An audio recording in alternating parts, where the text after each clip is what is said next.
Hi everyone, it's Ashley, and this is my 39-week update. It is officially my last week in pregnancy. I'll get to that in a minute. I have some notes. First, I know my videos are long, so I want to say this at the beginning in case people aren't seeing it at the end because they're just tired of listening to me talk.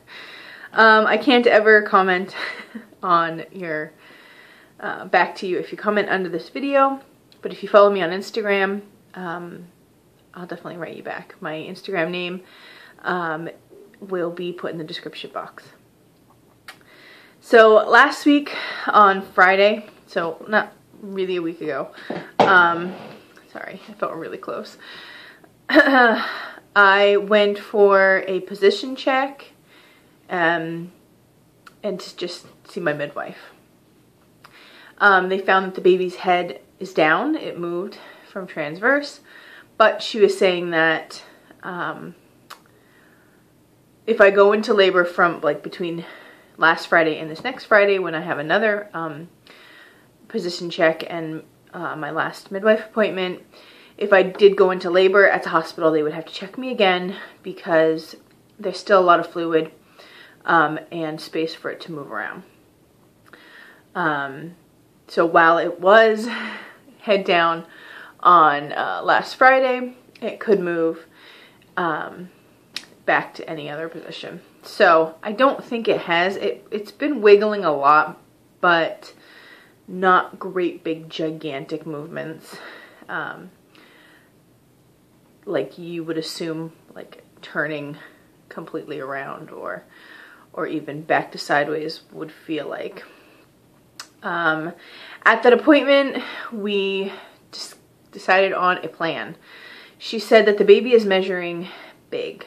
At 38 weeks and 3 days, which I was last Friday, it was measuring 8 pounds and 13 ounces. Now, in perspective, my son was born at 39 weeks and 5 days, and he was 8 pounds, 3 ounces. I am not completely sure I believe in the measurement that they gave me. I know it's very hard to accurately measure a baby on an ultrasound, especially as they get bigger. And honestly, I just am hoping that it's not that big. Pure because if I do get the VBAC I wanted, I don't know if I want to push that baby out. We're looking at like a 9-pound baby right now. And I know it's not impossible. It's just, seems a little daunting. So the plan is between Friday when I had my last ultrasound, which was the 24th, and August 3rd, if I went into labor on my own, or if I still go into labor on my own, I will try for a VBAC unless I get to the hospital and things just aren't working out right. A baby has moved, or I'm, you know, having a hard time. Then I've always been told by the midwife that I can pretty much decide to have another C-section all the way up until basically the baby's coming out of me. So if I went to the hospital in labor, they would, and I was just like, no, I just don't want to do this. I give up. I'm sorry. They would be fine with it and they would give me the C-section. They gave me a few options, depending on the baby's size and success rate of a VBAC. The options were forget about a VBAC, just go on with the C-section. I'm trying to think. The next option was she said they won't, the baby's measuring big, they won't induce me just because the baby's measuring big, which is fair and not appropriate for, you know, for my life. It's perfectly fine. She said they will induce at like 41 or 42 weeks, something like that, or in that week. But because I have had a prior C-section, they can only induce me with Pitocin and a Foley bulb. I think that's what it's called. With my son, I had Pitocin, and it was awful stuff. It was very intense, and I didn't particularly like it. So because I was not willing to go down that induction route, and I know that VBACs are more successful within a certain time range. I didn't feel like making it all the way to probably 42 weeks would bring me to a successful VBAC in the first place. So the plan that I decided on was that between last Friday and Monday the 3rd, if I go into labor by myself, I will go into the hospital, try and have a VBAC. If we make it to August 3rd and I have not gone into labor by myself, I will just go in for a C-section that morning. So today is Tuesday. I have 6 days until that Monday. Friday I have another doctor's appointment. So Friday would be the 31st. I have another doctor's appointment and another midwife appointment for a position check, and I also have my preoperative testing that day, which I will do if I make it to Friday, which I will do just in case I have to do the C-section on Monday. There's no harm in it. It's not going to be anything intense or whatnot. Sorry. I really have to burp. What are we doing this week? So this week, it's like the hottest, most humid week of the whole summer, of course. So, I'm staying inside a lot. I wish I had the motivation to get my butt up and walk around the block or do anything active, but it's so hot and disgusting, and I just want to sit on the couch. I'm not sitting on the couch. Actually, almost every day this week, my son had a library program, so we had one yesterday. It was in the afternoon. Yesterday afternoon, we had one this morning. Currently, he is at Vacation Bible School every day from 1 to 4. And I had planned on helping out at the Vacation Bible School, as crazy as that sounds. Just like, you know, helping with the crafts for the little kids or whatnot. But they ended up not really needing me. They had a lot of volunteers. So, I'm kind of just doing my thing, which is kind of nice. Being able to run into the store or something to get one or two things without my son is kind of nice. So then we have, I want to say, yeah, we have a library program tomorrow. Thursday we're doing Splish Splash, the local water park, because I need to sit my butt in some water for an hour or so while he plays, honestly. And Friday, he's got another library program. Friday, I think my husband's going to try and take off because I have so much to do. I have a sonogram, midwife appointment, and then later in the day, the preoperative testing. It's just not conducive to my son's schedule. So I need to have my husband hopefully take off and watch him the majority of the day. And who knows what we'll do. You know, maybe walk around the mall or something. And then Saturday and Sunday we'll probably just relax. Actually, we probably should clean our house. I feel like I've totally lost the nesting need. Our house is a mess and I just don't care in the slightest. I don't. I just, honestly, if things are at my level, like on counters and stuff like that, I can totally do that.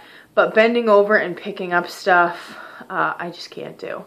I could do all the laundry in the world, send me your laundry, I'll do your laundry all day. But I just can't clean. Actually, when we have been cleaning, I've been sitting on the floor and scooting around the whole room. Just to clean things up, whether I'm cleaning up Legos, you know, I'm like, okay, I see some here, and then I'll scoot over there, and then I'll scoot over here. Lastly, I want to talk about my feelings. Physically, I feel just so achy. I kind of feel like menstrual cramps, like that really dull pressure ache when you have menstrual cramps for a lot of the day. Sorry, my eye hurts. I'm sleeping terribly. Every time I have to turn over, this is a pregnancy video, so you're going to hear this, but my crotch hurts so bad when I turn over. I don't know what it is. And sometimes when I'm trying to like push things with my feet, like if I just want to move my shoes over a little, you know, that little action just kills me. I don't know what it is. And then the past couple of nights when I've been waking up to turn over, I haven't been falling right back to sleep. It's been, 10, 15 minutes each time. And then I got up twice last night to go to the bathroom. I'm really pissed about that. Like, it's my own fault. I was drinking a lot of fluids towards the end of the night. But I'm mad at myself for doing it. Emotionally, I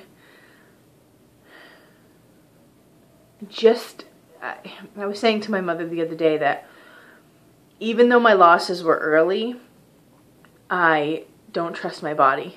And I feel like the only safe place for this baby is in my arms. And which I know is not true. Things can happen.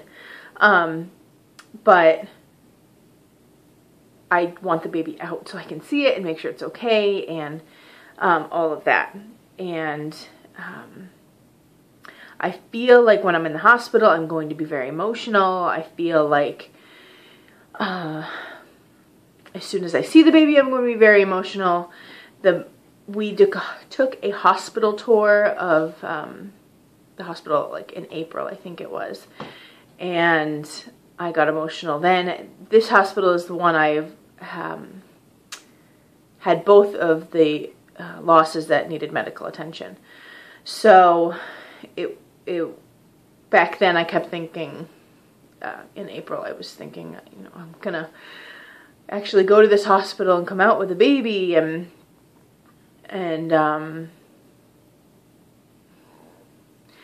I am still having a hard time believing that, but I need to try. I need to not be pessimistic about it. I need to just be excited. My mom is coming down on Sunday. We're going to do a like a trial run. So my husband and I have decided that she will stay home with my son during the C-section, and then because it's at like 9:45 in the morning, I probably won't be out of recovery till past 11, in a room type thing. There's no reason for them to sit in a boring hospital waiting room type thing. So when she comes down, we'll show her where the hospital is, how to get there, where to park, that type of thing. I'm trying to think. This past weekend, I got my car like detailed. I have a minivan, yeah, and it was a mess. And it took them. I was like, so how long is it gonna take to like? I knew they were gonna do a really good job. I got like the second package, the number 2 package out of 3. I said, so how long is it going to take? She was like, like 25, 30 minutes, depending on how many people they have. If it's one person working your car or 2. I was at the car wash for an hour. An hour. Like, thank goodness they had a chair, or like, they had like a bench thing. It was not comfortable at all, but at least I wasn't standing outside in the heat. And it just took forever. But it came out really great. They vacuumed it, they cleaned the carpets. Like, my husband was like, I didn't know you were going to the dealership and buying a new car. Like, he thought he was funny, obviously. But now he begrudgingly sees that his car's always generally clean, like compared to mine. But now he's mad that mine's cleaner than his. So I have a minivan, like I said. It has 2 captain chairs on each side in the second row. I had taken that second one out just to have easier access to the back and to have places to put groceries and stuff like that if the back was full. And I loved it that way. It was so nice. But now we've put the second seat in, the other seat back in. Actually, it's like 2 captain's chairs and then like a middle thing. I didn't want that middle thing back in, purely because it's silly to have it in, like, for what we need the car to look like. If people were going to get into the back, they were going to need that middle area. So, then my husband discovered that you can kind of put those 2 captain chairs next to each other and give a little bit more space on the side for people to get back into the back row. So that was really good because my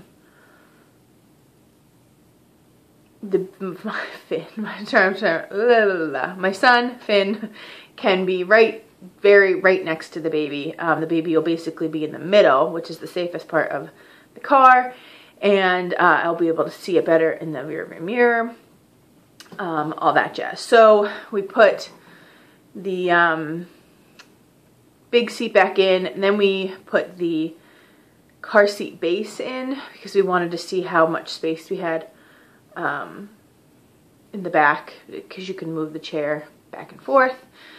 And then I just discovered how disgustingly dirty the car seat cover was.